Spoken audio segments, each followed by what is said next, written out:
Lisette, thanks very much for joining us. It would be good just to pick up in terms of 2022. I suppose, what are you seeing as some of the key trends, the mega trends that you see as, I suppose, driving some of the markets in 22? I think a lot of the megatrends we've already seen before, obviously. A lot of what has been accelerated through the pandemic. We're talking social change, we're talking technology, innovation, digitalization, sustainability, climate change. Probably some of the biggest changes or even faster accelerations we're seeing right now is all around decarbonization. Views are mixed on how successful COP26 was, but what it certainly did is shed a spotlight on the built environment. And I think that is felt within the industry. And with a year, less now, to go until COP27, I think the industry feels we need to do something now. And obviously, there's already a lot happening, but it's quite scattered and not very coordinated, if you're honest. And obviously, that is also partly a response to the lack of regulation we still see, because there's not one guidance, not one standard. For the industry, it's important to come together, act in a more coordinated way. And decarbonization is probably the biggest catalyst almost to do that. And I think that's really something different. We've talked about it a lot, targets have been set, but now it's time to act.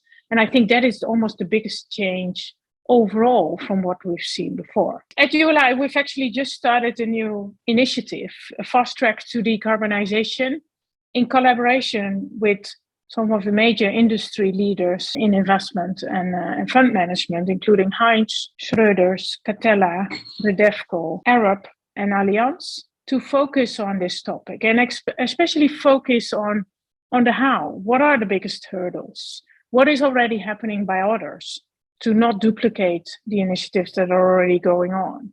And obviously, it's an important topic for us. And we also are keen to collaborate with other organizations, both commercial, but also like ULI, to make sure that we're making progress.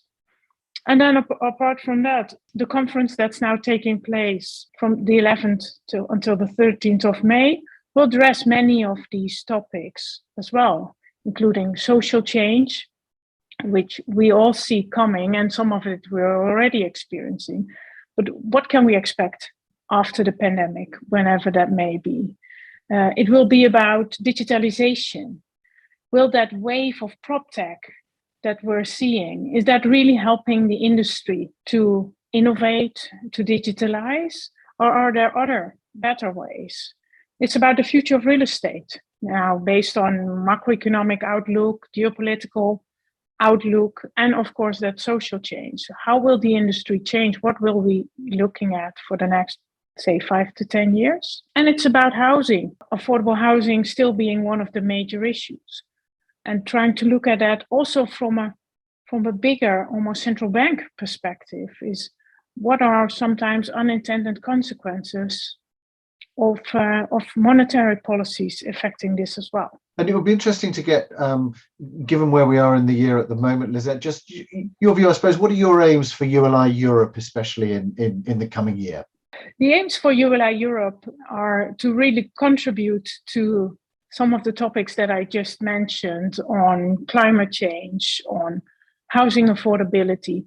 Those actually are 2 of our 3 mission priorities that we have identified for ULI to focus on and to help our members make progress on these topics. And the other mission priority is on educating the next generation of real estate leaders.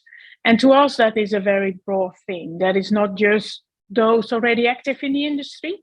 And obviously ULI has many young leader programs, next for the age group just after young leaders.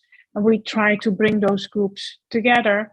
But it's also about Urban Plan. That's an education program for children in high school that we have active now in the UK, Netherlands, Germany, and Ireland, and want to expand further because we think it is important to already start at that level to increase interest for the industry, and more importantly, increase diversity for the industry. Because we feel with the challenges the industry faces, it needs the society represented to solve those challenges. Great, really interesting to catch up and look forward to seeing how that progresses in 2022. Thanks very much for joining us, Lisette. Thanks, Richard.